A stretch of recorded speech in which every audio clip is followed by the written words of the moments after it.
Dia, boa tarde, boa noite, sejam bem-vindos ao Direito para Todos. Hoje vamos fazer a leitura do Código Penal, do artigo 208 ao artigo 212. Título 5 dos crimes contra o sentimento religioso e contra o respeito aos mortos. Capítulo 1 dos crimes contra o sentimento religioso.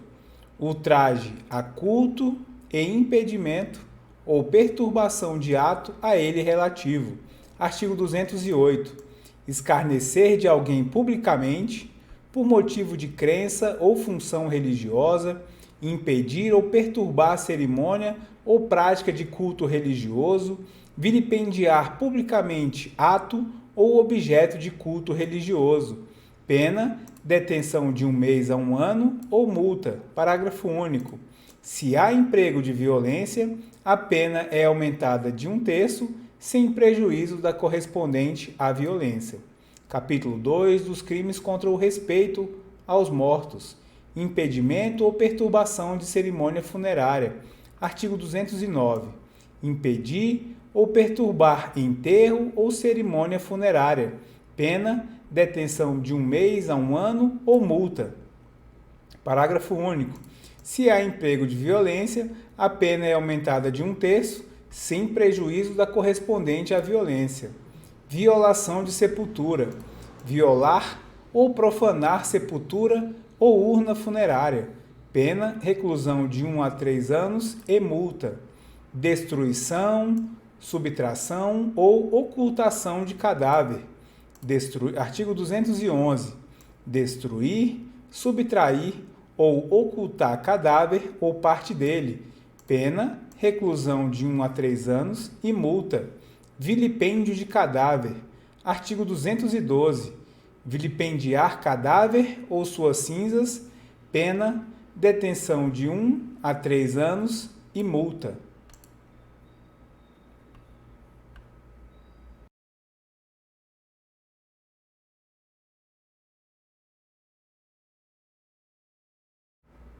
Bom dia, boa tarde, boa noite. Sejam bem-vindos ao Direito para Todos. Hoje vamos fazer a leitura do Código de Processo Penal, do artigo 301 ao artigo 310. Capítulo 2 da prisão em flagrante. Artigo 301. Qualquer do povo poderá, e as autoridades policiais e seus agentes deverão prender quem quer que seja encontrado em flagrante delito. Artigo 302. Considera-se em flagrante delito quem 1. Está cometendo a infração penal, 2. Acaba de cometê-la, 3. É perseguido logo após pela autoridade, pelo ofendido ou por qualquer pessoa em situação que faça presumir ser o autor da infração. 4. Quem é encontrado logo após com instrumentos, armas, objetos ou papéis que façam presumir ser ele autor da infração. Artigo 303. Nas infrações permanentes, entende-se o agente em flagrante delito quando não cessar a permanência. Artigo 304. Apresentado o preso à autoridade competente, ouvirá esta o condutor e colherá desde logo sua assinatura, entregando a este cópia do termo e recibo de entrega do preso. Em seguida, procederá à oitiva das testemunhas que o acompanharem e ao interrogatório do acusado sobre a imputação que lhe é feita, colhendo, após cada oitiva, suas respectivas assinaturas, lavrando a autoridade, afinal, o auto. Parágrafo 1º. Resultando das respostas fundada a suspeita contra o conduzido, a autoridade mandará recolhê-lo à prisão, exceto no caso de livrar-se solto ou de prestar fiança, e prosseguirá nos autos do inquérito ou processo, se para isso for competente. Se não o for, enviará os autos à autoridade que o seja. Parágrafo 2º. A falta de testemunhas da infração não impedirá o auto de prisão em flagrante, mas, nesse caso, com o condutor, deverão assiná-lo pelo menos 2 pessoas que hajam testemunhado a apresentação do preso à autoridade. Parágrafo 3º. Quando o acusado se recusar a assinar, não souber ou não puder fazê-lo, o auto de prisão em flagrante será assinado por 2 testemunhas, que tenham ouvido sua leitura na presença deste. Parágrafo 4º. Da lavratura do auto de prisão em flagrante, deverá constar a informação sobre a existência de filhos, respectivas idades e se possuem alguma deficiência, e o nome e o contato de eventual responsável pelos cuidados dos filhos, indicado pela pessoa presa. Artigo 305. Na falta ou no impedimento do escrivão, qualquer pessoa designada pela autoridade lavrará o auto, depois de prestado o compromisso legal. Artigo 306. A prisão de qualquer pessoa e o local onde se encontre serão comunicados imediatamente ao juiz competente, ao Ministério Público e à família do preso ou à pessoa por ele indicada. Parágrafo 1º. Em até 24 horas após a realização da prisão, será encaminhado ao juiz competente o auto de prisão em flagrante e, caso o autuado não informe o nome de seu advogado, cópia integral para a Defensoria Pública. Parágrafo 2º. No mesmo prazo, será entregue ao preso, mediante recibo, a nota de culpa, assinada pela autoridade com o motivo da prisão, o nome do condutor e os das testemunhas. Artigo 307. Quando o fato for praticado em presença da autoridade ou contra esta, no exercício de suas funções, constarão do auto a narração deste fato, a voz de prisão, as declarações que o fizeram preso e os depoimentos das testemunhas, sendo tudo assinado pela autoridade, pelo preso e pelas testemunhas, e remetido imediatamente ao juiz a quem couber tomar conhecimento do fato delituoso, se não o for a autoridade que houver presidido o auto. Artigo 308. Não havendo autoridade no lugar em que se tiver efetuado a prisão, o preso será logo apresentado a do lugar mais próximo. Artigo 309. Se o réu se livrar solto, deverá ser posto em liberdade depois de lavrado o auto de prisão em flagrante.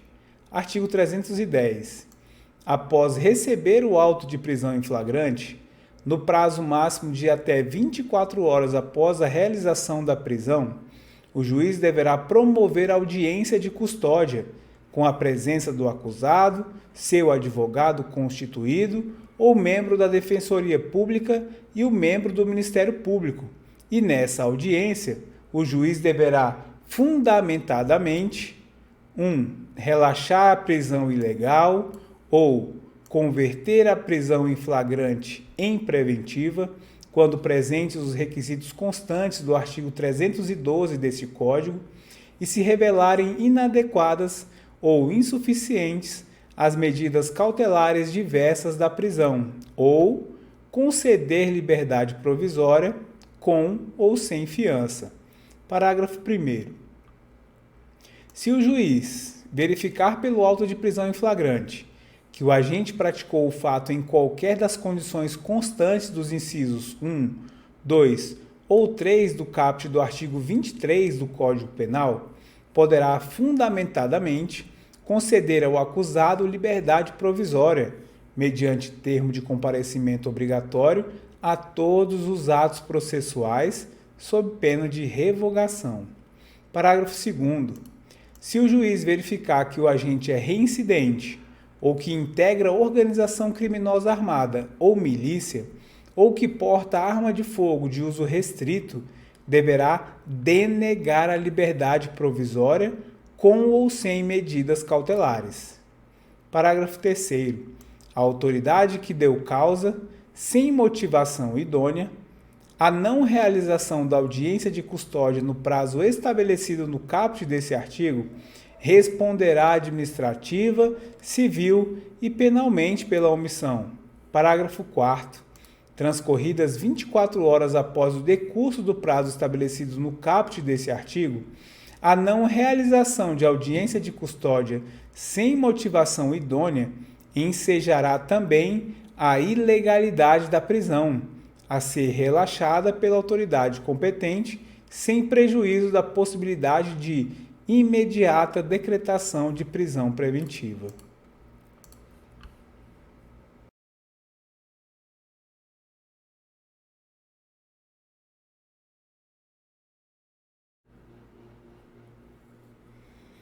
Sejam bem-vindos ao Direito para Todos. Vamos fazer a leitura da Constituição Federal, artigo 136 a 141. Título 5. Da Defesa do Estado e das Instituições Democráticas. Capítulo 1. Do Estado de Defesa e do Estado de Sítio. Seção 1. Do Estado de Defesa. Artigo 136. O Presidente da República pode, ouvidos o Conselho da República e o Conselho de Defesa Nacional, decretar estado de defesa para preservar ou prontamente restabelecer em locais restritos e determinados a ordem pública ou a paz social ameaçadas por grave e iminente instabilidade institucional ou atingidas por calamidade de grandes proporções na natureza. Parágrafo 1º. O decreto que instituiu o estado de defesa determinará o tempo de sua duração, especificará as áreas a serem abrangidas e indicará, nos termos e limites da lei, as medidas coercitivas a vigorarem, dentre as seguintes: 1.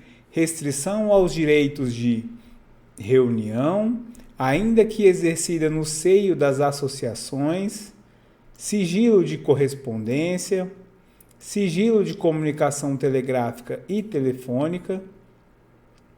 2. Ocupação e uso temporário de bens e serviços públicos, na hipótese de calamidade pública, respondendo à União pelos danos e custos decorrentes. Parágrafo 2º. O tempo de duração do estado de defesa não será superior a 30 dias, podendo ser prorrogado uma vez, por igual período, se persistirem as razões que justificaram a sua decretação. Parágrafo 3º. Na vigência do estado de defesa, 1. A prisão por crime contra o Estado, determinada pelo executor da medida, será por este comunicada imediatamente ao juiz competente, que a relaxará se não for legal, facultado ao preso requerer exame de corpo de delito à autoridade policial. 2. A comunicação será acompanhada de declaração pela autoridade do estado físico e mental do detido no momento de sua autuação. 3. A prisão ou detenção de qualquer pessoa não poderá ser superior a 10 dias, salvo quando autorizada pelo Poder Judiciário. 4. É vedada a incomunicabilidade do preso. Parágrafo 4º.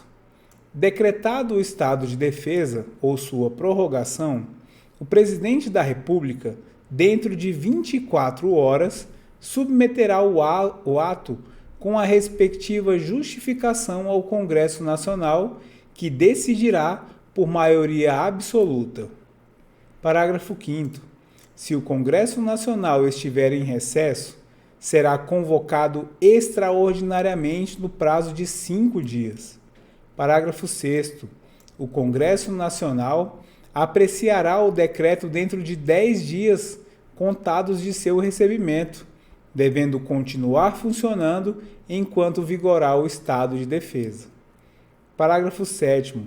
Rejeitado o decreto, cessa imediatamente o estado de defesa.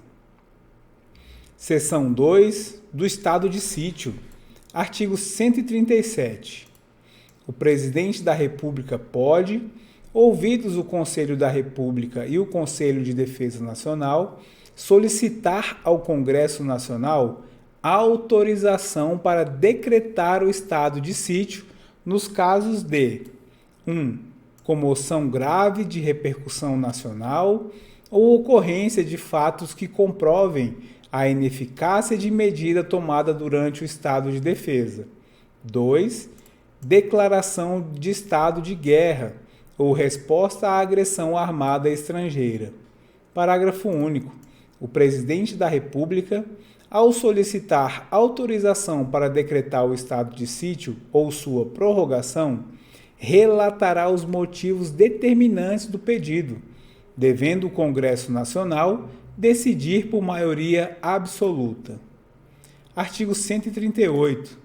O decreto do estado de sítio indicará a sua duração, as normas necessárias à sua execução e as garantias constitucionais que ficarão suspensas, e depois de publicado, o Presidente da República designará o executor das medidas específicas e as áreas abrangidas. Parágrafo 1º. O estado de sítio, no caso do artigo 137, inciso 1º, não poderá ser decretado por mais de 30 dias, nem prorrogado de cada vez por prazo superior. No caso do inciso 2º, poderá ser decretado por todo o tempo que perdurar a guerra ou a agressão armada estrangeira. Parágrafo 2º. Solicitada autorização para decretar o estado de sítio durante o recesso parlamentar, o presidente do Senado Federal, de imediato, convocará extraordinariamente o Congresso Nacional para se reunir dentro de 5 dias a fim de apreciar o ato. Parágrafo 3º. O Congresso Nacional permanecerá em funcionamento até o término das medidas coercitivas. Artigo 139. Na vigência do estado de sítio, decretado com fundamento no artigo 137, inciso 1, só poderão ser tomadas contra as pessoas as seguintes medidas: 1. Obrigação de permanência em localidade determinada. 2. Detenção em edifício não destinado a acusados ou condenados por crimes comuns. 3. Restrições relativas à inviolabilidade da correspondência, ao sigilo das comunicações, à prestação de informações e à liberdade de imprensa, radiodifusão e televisão na forma da lei. 4. Suspensão da liberdade de reunião. 5. Busca e apreensão em domicílio. 6. Intervenção nas empresas de serviços públicos. 7. Requisição de bens. Parágrafo único.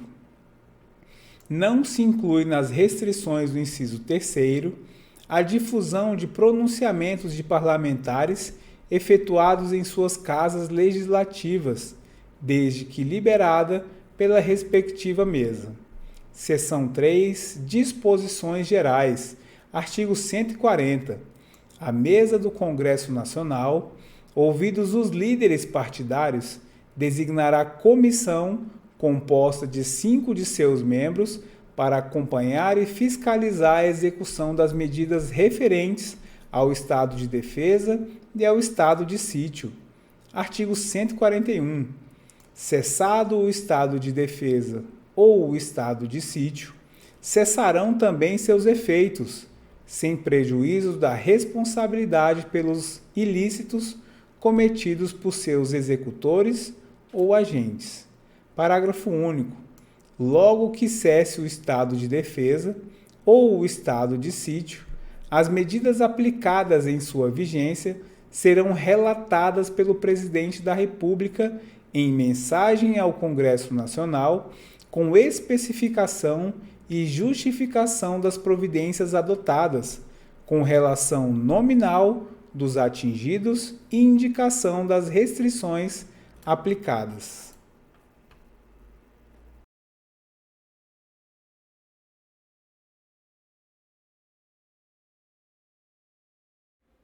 Lei de Introdução às Normas do Direito Brasileiro. Artigo 8º. Para qualificar os bens e regular as relações a eles concernentes, Aplicar-se-á a lei do país em que estiverem situados. Parágrafo 1º. Aplicar-se-á a lei do país em que for domiciliado o proprietário, quanto aos bens móveis que ele trouxer ou se destinarem a transporte para outros lugares. Parágrafo 2º.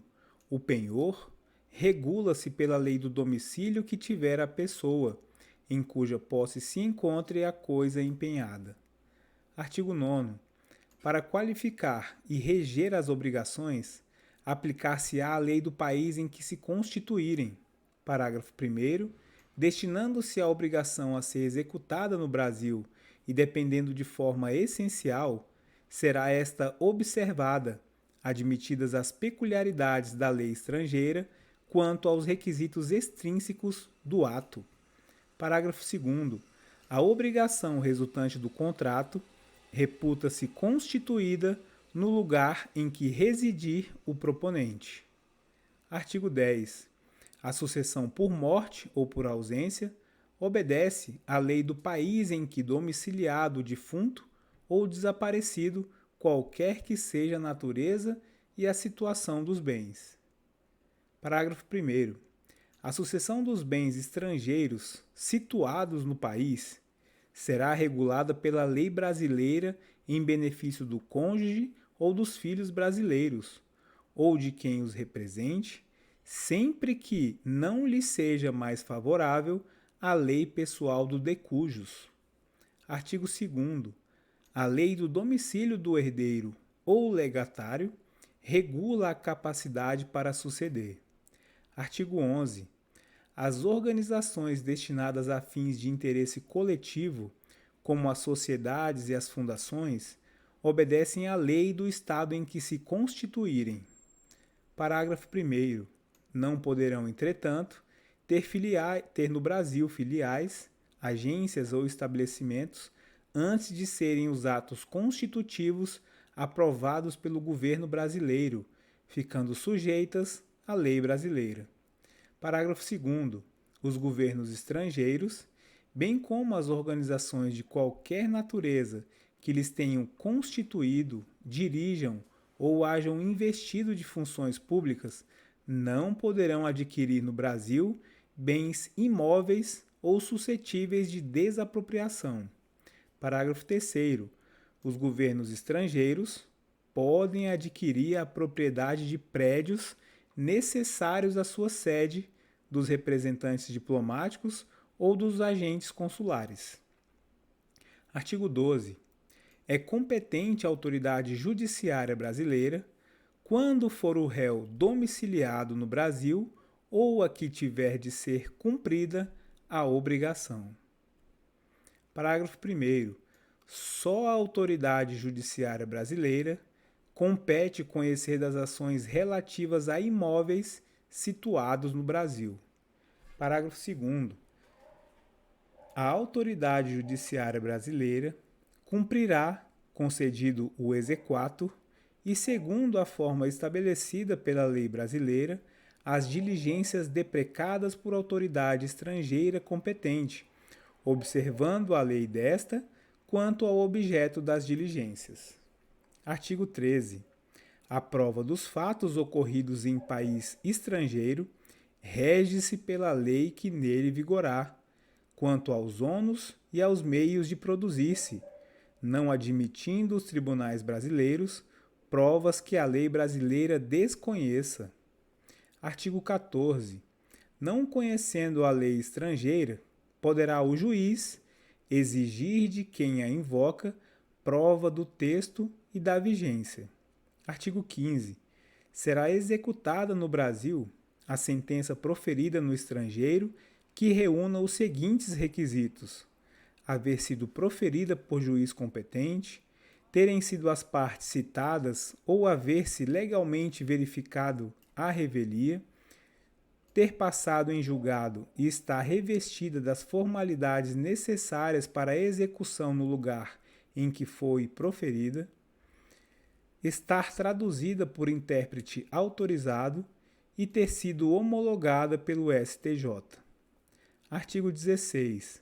Quando, nos termos dos artigos precedentes, Se houver de aplicar a lei estrangeira, ter-se-á em vista a disposição desta, sem considerar-se qualquer remissão por ela feita a outra lei. Artigo 17. As leis, atos e sentenças de outro país, bem como quaisquer declarações de vontade, não terão eficácia no Brasil quando ofenderem a soberania nacional, a ordem pública e os bons costumes. Artigo 18. Tratando-se de brasileiros, são competentes as autoridades consulares brasileiras para lhes celebrar o casamento e os mais atos de registro civil e de tabelionato, inclusive o registro de nascimento e de óbito dos filhos de brasileiro ou brasileira nascido no país da sede do consulado. Parágrafo 1º.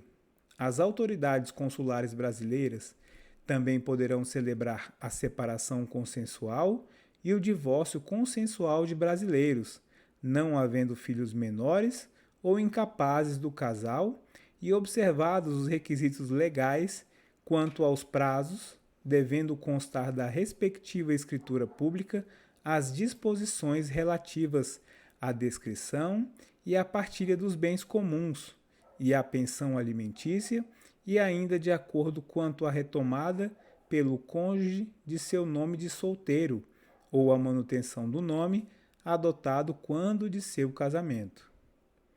Parágrafo 2º.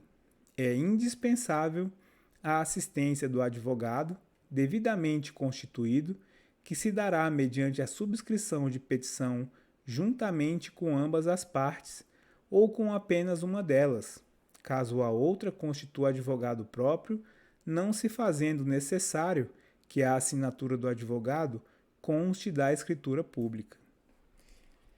Artigo 19. Reputam-se válidos todos os atos indicados no artigo anterior e celebrados pelos cônsules brasileiros na vigência do Decreto-Lei 4657 de 42, desde que satisfaçam todos os requisitos legais. Parágrafo único.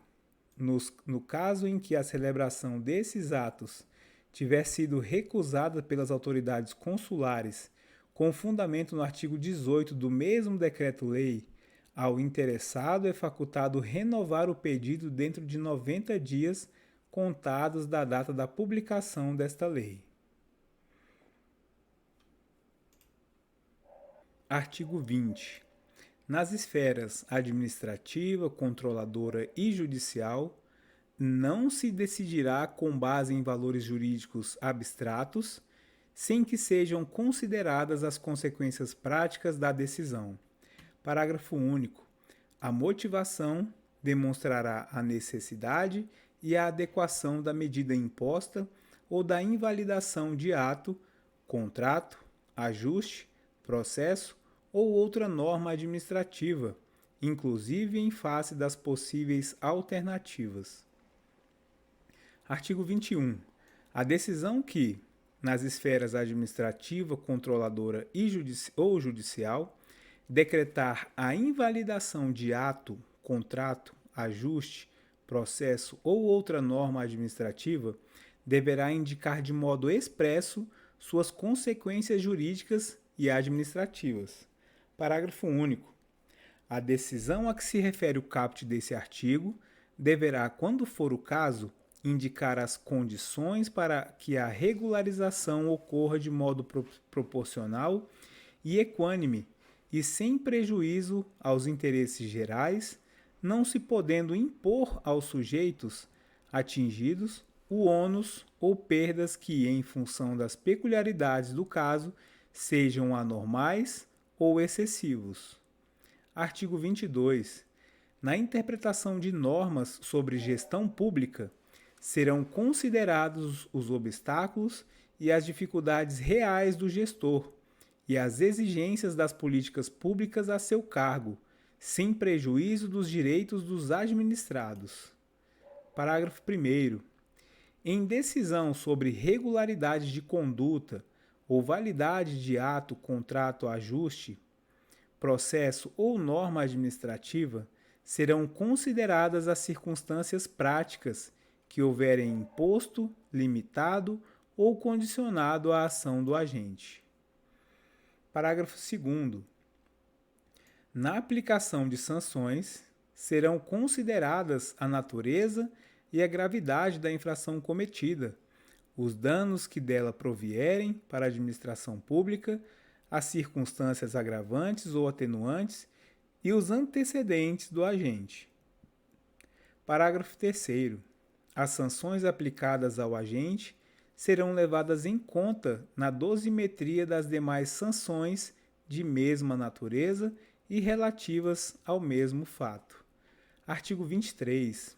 A decisão administrativa, controladora ou judicial que estabelecer interpretação ou orientação sobre norma de conteúdo indeterminado, impondo novo dever ou novo condicionamento de direito, deverá prever regime de transição quando indispensável para que o novo dever ou condicionamento de direito seja cumprido de modo proporcional, equânime e eficiente e sem prejuízo aos interesses gerais.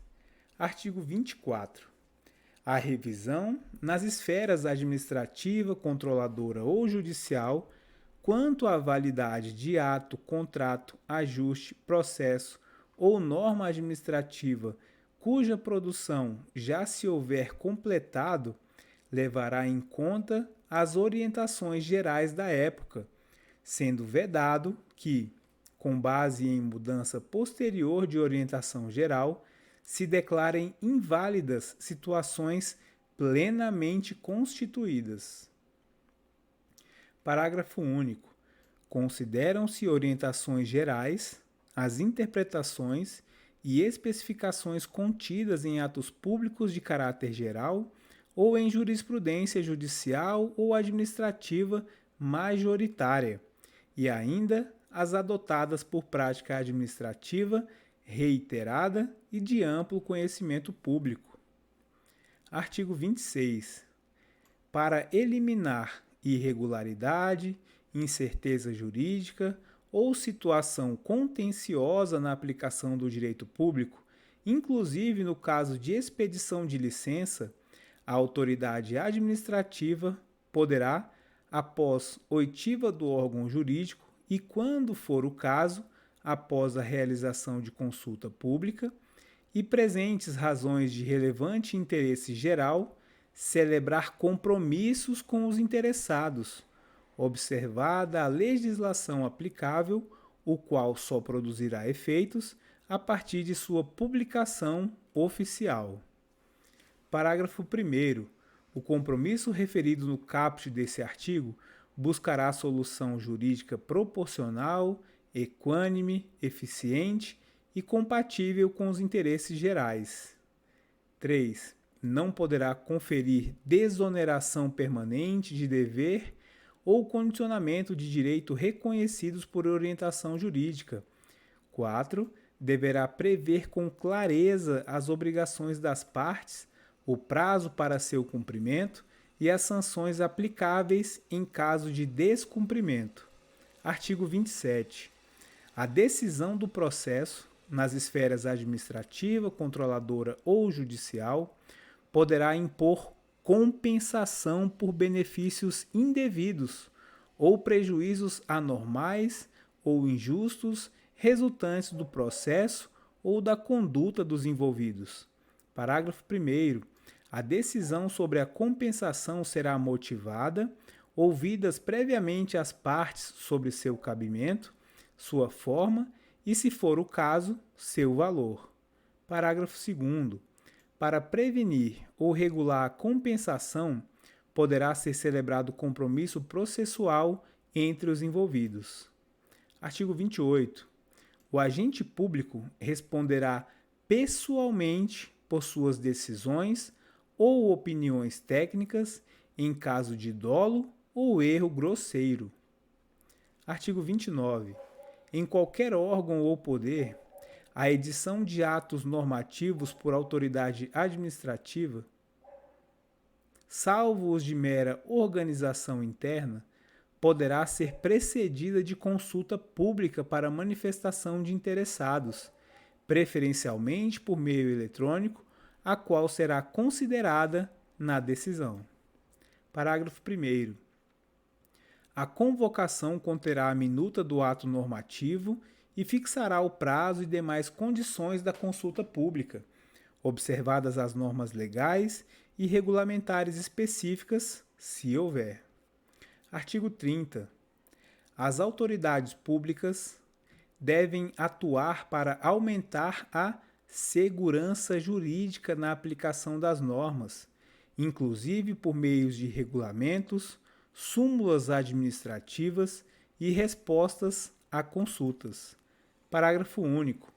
Os instrumentos previstos no caput desse artigo terão caráter vinculante em relação ao órgão ou entidade a que se destinam, até ulterior revisão.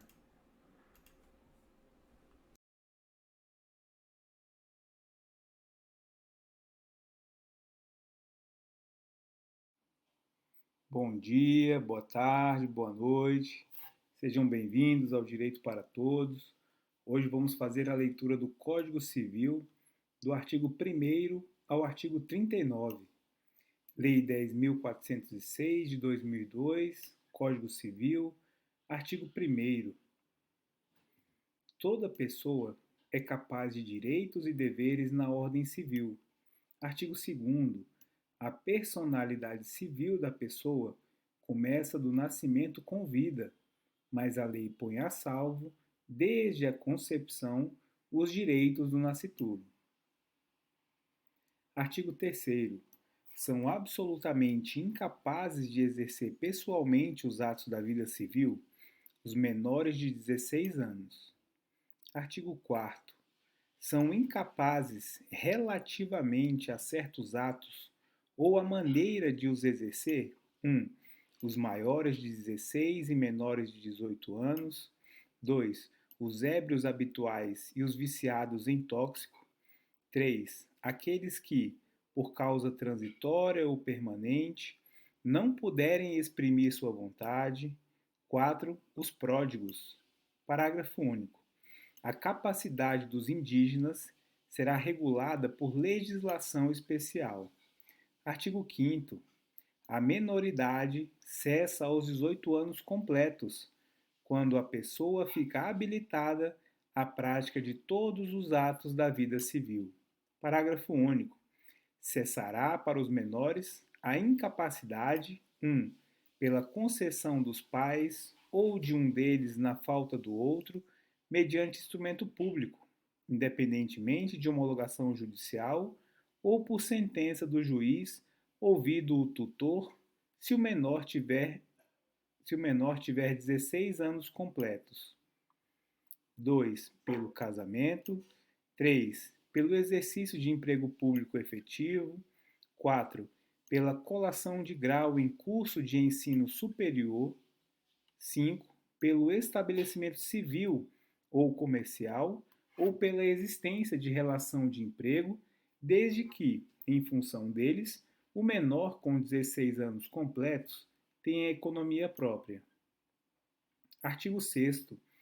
A existência da pessoa natural termina com a morte. Presume-se esta, quanto aos ausentes, nos casos em que a lei autoriza a abertura de sucessão definitiva. Artigo 7º. Pode ser declarada a morte presumida sem decretação de ausência, 1. Se for extremamente provável a morte de quem estava em perigo de vida. 2. Se alguém desaparecido em campanha ou feito prisioneiro não for encontrado em até 2 anos após o término da guerra. Parágrafo único. A declaração da morte presumida, nesses casos, somente poderá ser requerida depois de esgotadas as buscas e averiguações, devendo a sentença fixar a data provável do falecimento. Artigo 8º. Se 2 ou mais indivíduos falecerem na mesma ocasião, não se podendo averiguar se algum dos comorientes precedeu os outros, presumir-se-ão simultaneamente mortos. Artigo 9º. serão registrados em registro público: 1. Os nascimentos, os casamentos e óbitos. 2. A emancipação por outorga dos pais ou por sentença do juiz. 3. A interdição por incapacidade absoluta ou relativa. 4. A sentença declaratória de ausência e de morte presumida. Artigo 10. Far-se-á averbação em registro público: 1. Das sentenças que decretarem a nulidade ou anulação do casamento, o divórcio, a separação judicial e o restabelecimento da sociedade conjugal. 2. Dos atos judiciais ou extrajudiciais que declararem ou reconhecerem a filiação. Capítulo 2. Dos direitos da personalidade. Artigo 11. Com exceção dos casos previstos em lei, os direitos da personalidade são intransmissíveis e irrenunciáveis, não podendo seu exercício sofrer limitação voluntária. Artigo 12. Pode-se exigir que cesse a ameaça ou a lesão a direito da personalidade e reclamar perdas e danos sem prejuízo de outras sanções previstas em lei. Parágrafo único. Em se tratando de morto, terá legitimação para requerer a medida prevista nesse artigo o cônjuge sobrevivente ou qualquer parente em linha reta ou colateral até o 4º grau. Artigo 13. Salvo por exigência médica, é defeso, é proibido o ato de disposição do próprio corpo quando importar diminuição permanente da integridade física ou contrariar os bons costumes. Parágrafo único. O ato previsto nesse artigo será admitido para fins de transplante na forma estabelecida em lei especial. Artigo 14. É válida, com objetivo científico ou altruístico, a disposição gratuita do próprio corpo, no todo ou em parte, para depois da morte. Parágrafo único. O ato de disposição pode ser livremente revogado a qualquer tempo. Artigo 15. Ninguém pode ser constrangido a submeter-se, com risco de vida, a tratamento médico ou a intervenção cirúrgica. Artigo 15. Toda pessoa tem direito ao nome, nele compreendidos o prenome e o sobrenome. Artigo 17. O nome da pessoa não pode ser empregado por outrem em publicações ou representações que a exponham ao desprezo público, ainda que não haja intenção difamatória. Artigo 18. Sem autorização, não se pode usar o nome alheio em propaganda comercial. Artigo 19. O pseudônimo, adotado para as atividades lícitas, goza da proteção que se dá ao nome. Artigo 20.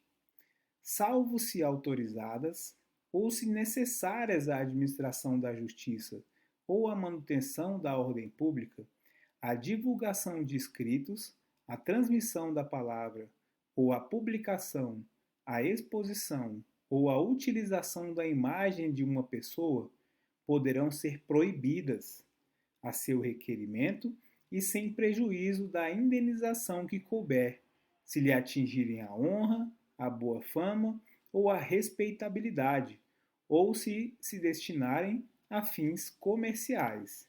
Parágrafo único. Em se tratando de morto ou de ausente, são partes legítimas para requerer essa proteção o cônjuge, os ascendentes ou os descendentes. Artigo 21. A vida privada da pessoa natural é inviolável e o juiz, a requerimento do interessado, adotará as providências necessárias para impedir ou fazer cessar ato contrário a esta norma. Capítulo 3 da ausência, seção 1 da curadoria dos bens do ausente. Artigo 22. Desaparecendo uma pessoa do seu domicílio, sem dela haver notícia, se não houver deixado representante ou procurador a quem caiba administrar-lhe os bens, O juiz, a requerimento de qualquer interessado ou do Ministério Público, declarará a ausência e nomear-lhe-á curador. Artigo 23. Também se declarará a ausência e se nomeará curador quando o ausente deixar mandatário que não queira ou não possa exercer ou continuar o mandato, ou se os seus poderes forem insuficientes.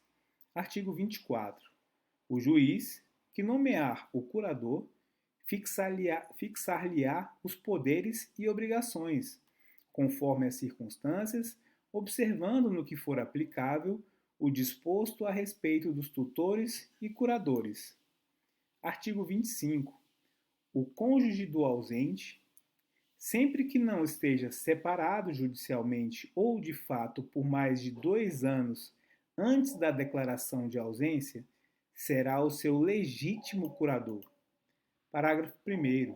Em falta do cônjuge, a curadoria dos bens do ausente incumbe aos pais ou os descendentes, nesta ordem, não havendo impedimento que os iniba de exercer o cargo.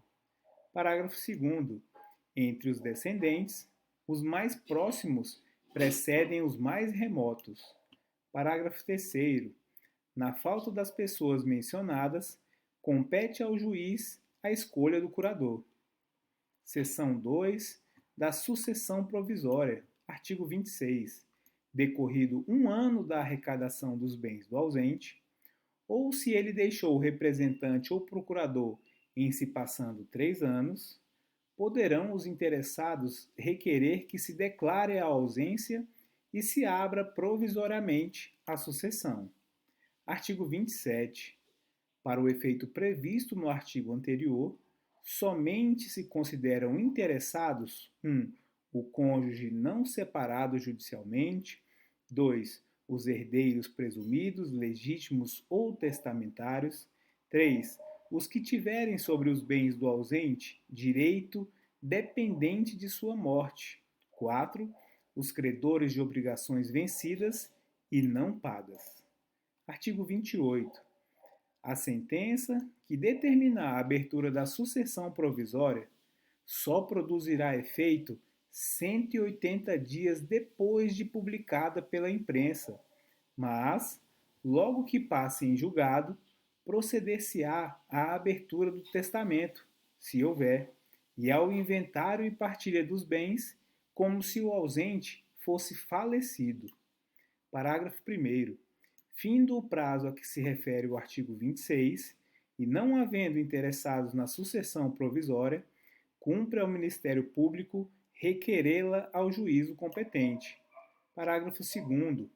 Não comparecendo herdeiro ou interessado, para requerer o inventário até 30 dias depois de passar em julgado a sentença que mandar abrir a sucessão provisória, proceder-se-á à arrecadação dos bens do ausente pela forma estabelecida nos artigos 1819 a 1823, que trata da herança jacente.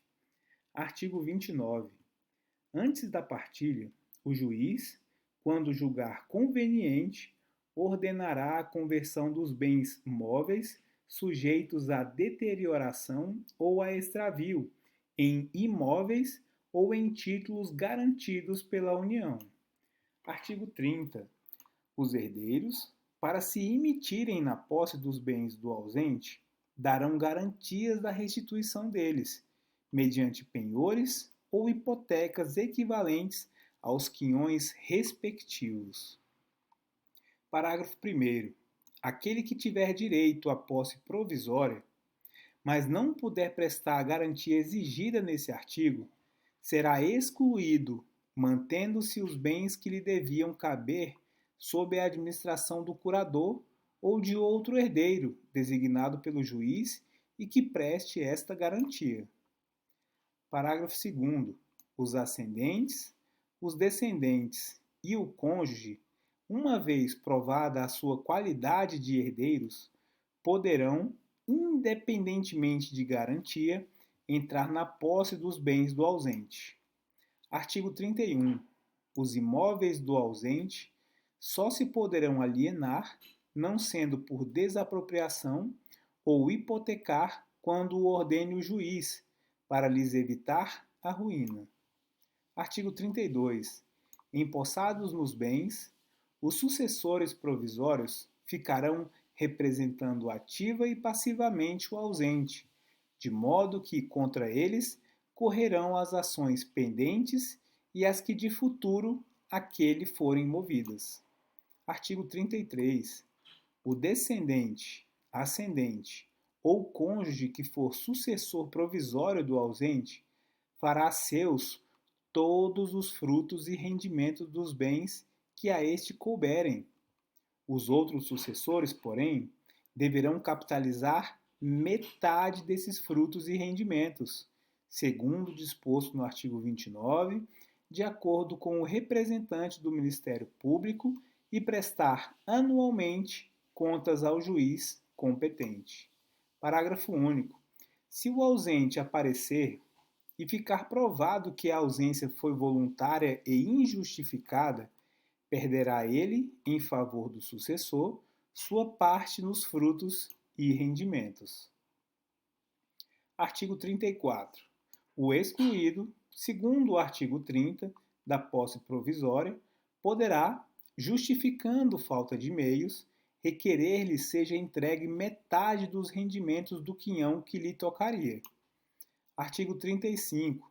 Se durante a posse provisória se provar a época exata do falecimento do ausente, considerar-se-á nesta data aberta a sucessão em favor dos herdeiros, que o eram aquele tempo. Artigo 36.